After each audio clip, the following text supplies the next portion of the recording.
Assalamualaikum warahmatullahi wabarakatuh. Selamat siang, salam sejahtera untuk kita semua. Salam merayu, salam untuk saudaraku semua yang ada di dalam maupun di luar negeri. Mudah-mudahan damai selalu. Yang sakit mudah-mudahan cepat sembuh, yang bekerja mendapat rezeki yang banyak dan berkah. Amin.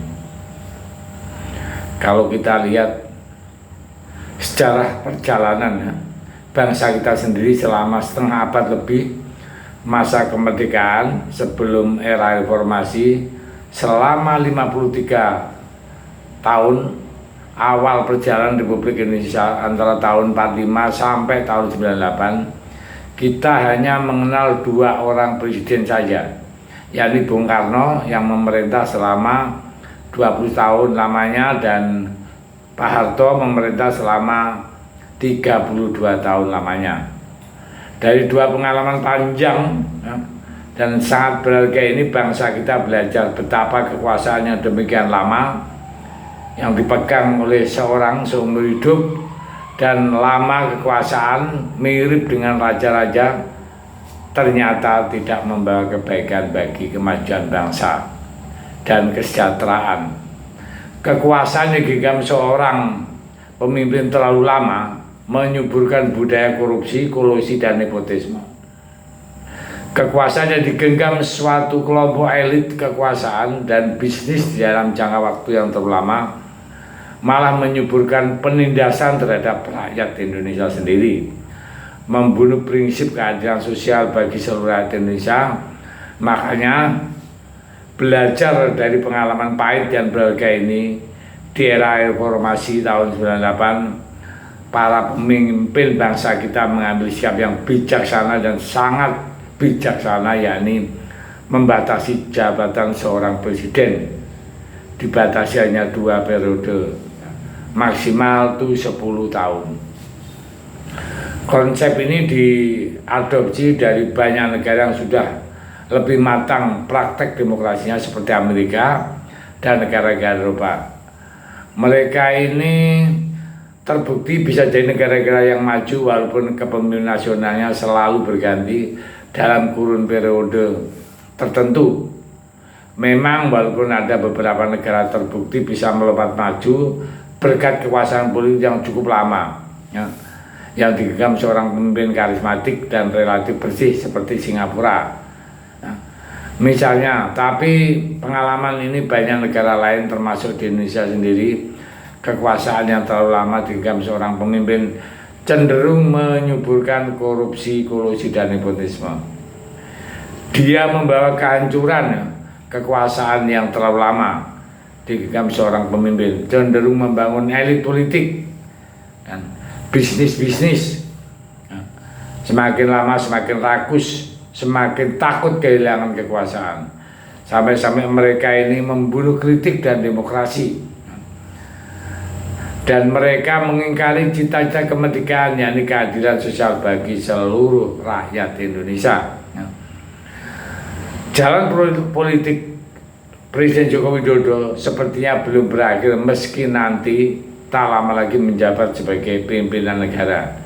Baru-baru ini Jokowi diusulkan jadi ketua koalisi permanen pemerintah, namun hal ini ditepis oleh Wakil Ketua Umum Golkar Ahmad Doli Kurnia. Menurutnya belum ada lantaran langkah konkret membahas wacana semacam itu. Usulan Jokowi jadiin koalisi itu permanen muncul dari Wakil Ketua Dewan Pembina PSI yaitu Grace Natali.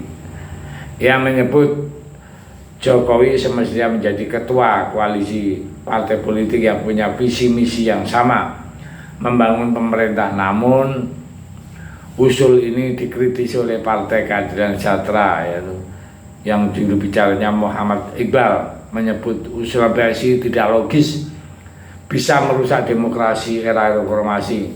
Setelah mengajar kita, yaitu era reformasi, saya jadi cermin sejarah bagi Pak Jokowi, bagi Presiden Jokowi yang sebentar lagi bakal selesai dari tugas mulianya memimpin bangsa ini sebagai seorang presiden,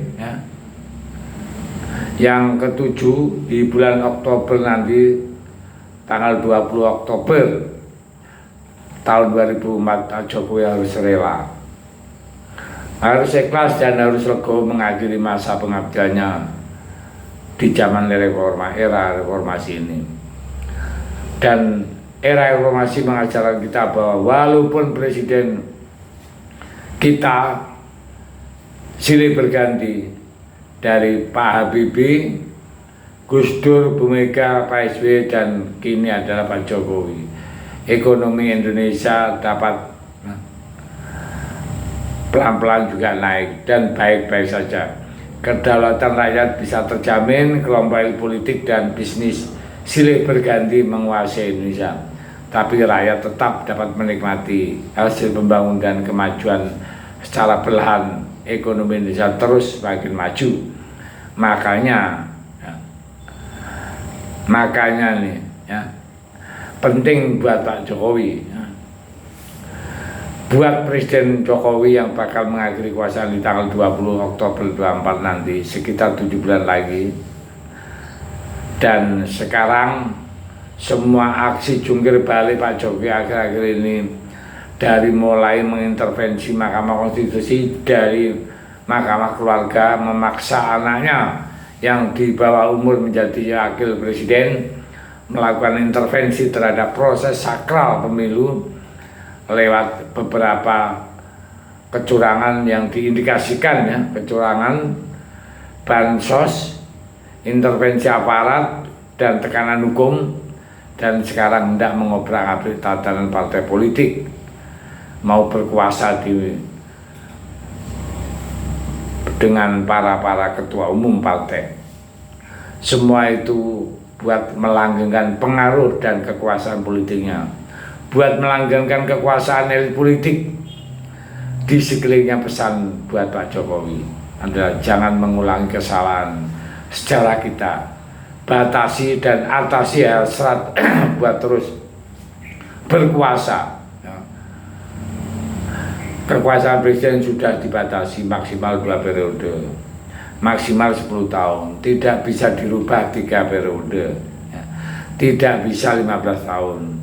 Semua adalah ada alasan kuat, dan itu semua kebaikan dan demi kemajuan rakyat Indonesia.